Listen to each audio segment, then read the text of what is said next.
হেই family, সার্কাসের second part নিয়ে আবার চলে এলাম।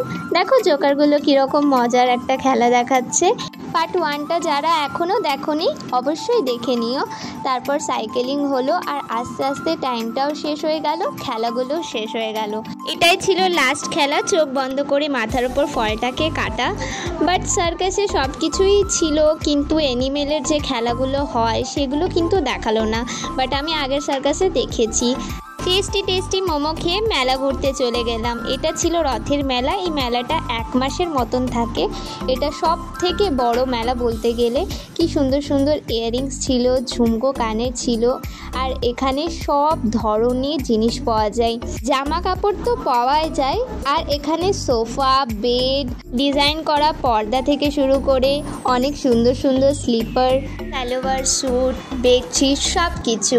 আর প্রথমবার এই মেলাতে বসেছিল অ্যাকোয়াটিকা, যেখানে বিভিন্ন ধরনের মাছ ছিল। কত রকমের ফটো ফ্রেম, ডিজাইন করা মিরর, ছোট ছোট কাঠের জিনিস, অনেক রকম ডিজাইন করা কাপ ছিল, অক্সিডাইজের জুয়েলারি। অন্য সাইডে ছিল বিভিন্ন রকমের আচার, সাথে অনেক রকমের পাপড়। আর এটা হচ্ছে আমার ফেভারিট জায়গা, যেখানে অনেক কিউট কিউট ডলের রিং ছিল আর অনেক রকমের জিনিস। আজকে মিনি ব্লগটা ভালো লাগলে একটা লাইক করে দিও। এখনকার মতো টাটা।